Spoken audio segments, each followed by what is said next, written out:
Welcome to another adventure of On the Bench. I get an awful lot of guitars on my bench. About half of them are acoustic. They're usually restrings, and a lot of times people want new tuners.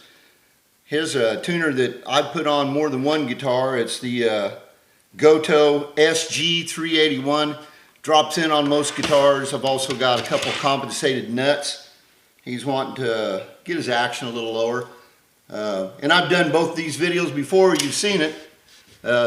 Let's get to work. This is this particular guitar's first trip here. It's another one of those Fender CD 60s. This one's in mahogany. What a beautiful guitar. Great tone. The mahogany's a little bit warmer sounding. I've already, I didn't polish the frets. Frets look pretty good. They're not scratchy. I've already polished the fretboard.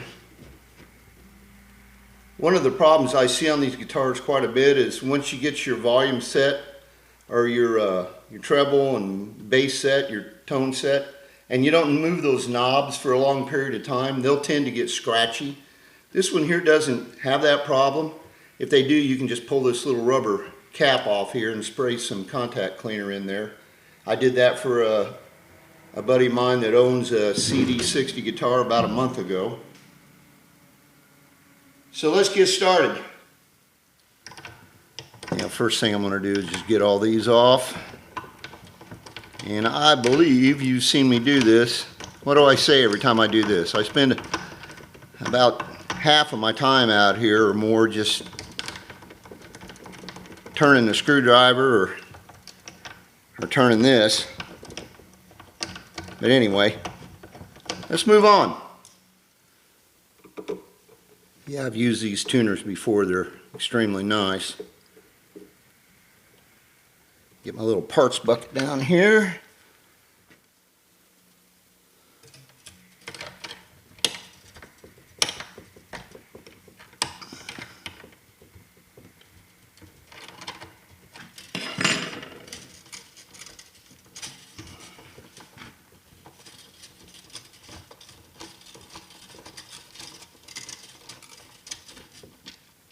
Okay. And the moment we're all waiting for, look at that. That drops right in. Fits it perfectly. Unless there's something wrong with the screw, I always use the same screw that I took out of the guitar. I don't know why. Uh-oh, unless I lose it. I always use the same screw because it's already fit in there once. And it's going to want to go in there again. Okay, let's move on. And as you can see, the Goto tuners here on this side are just, the Fender tuners is what I should say, are really a pretty close replica to these. There's a little difference here in this stem. These are really nice tuners. I'm sure I've told everybody this before, but I like putting a little capo on here just to kind of, see the strings are loose, but I don't want to just necessarily take them out. I'm going to have to pull this bridge up next here, and I want to have this capo just to hold these strings loosely on the guitar. Here is a little tip for you. When you tighten these screws up, they need to be snug, but not over tightened. I build a lot of cigar box guitars, and I have twisted the heads of these screws off before. And then you got a real problem in your hands because now you're going to have to get something and drill that out to get it out of there. So let's move on.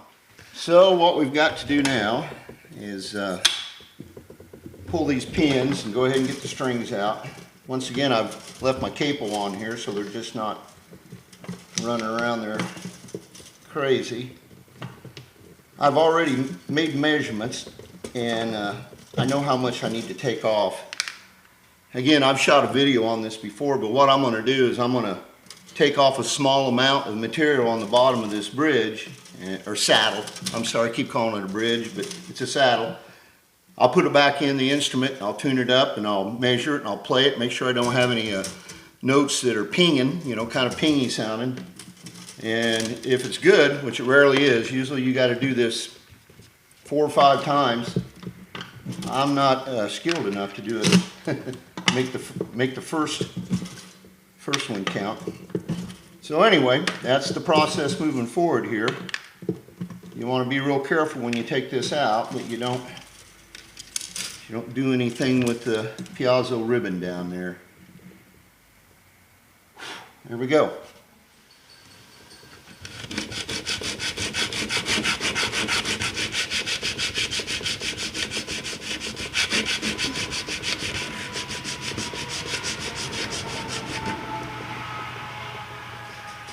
You can see you got to be careful because on the treble side it'll go down faster than it does on the other side, so you got to make accommodations for that. See where I've got the mark. Of course, then you can always use this method here. You can see I've got quite a bit of material to take off, and the sandpaper's getting it. So here's my line. And I'm going to use this file here to just kind of get it close to that, and then I'll finish it up with the sandpaper. Might go a little faster. So this is pretty much what it is. You cut it, cut a little bit off the bottom, and then you take it out and you measure it. And you do a little more and you measure it. Then you put it in the guitar and you play it and measure it.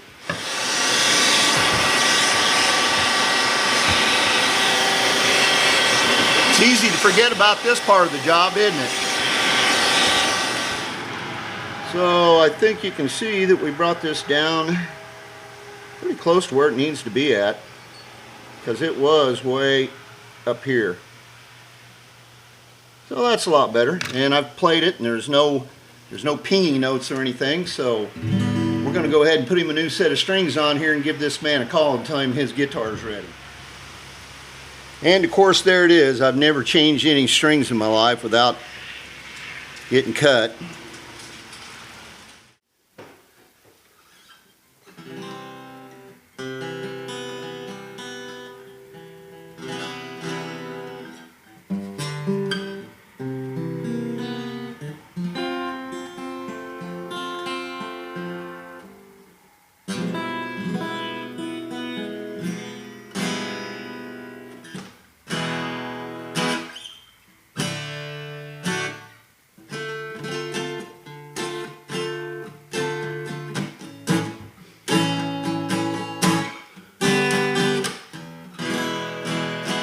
Well, as always, folks, you know, I encourage you to work on your guitar. If it's something you can do, but if it's something you feel uncomfortable with, please take it to a professional or a tech or even someone like me, rather than get yourself into something where it's going to cost you more money.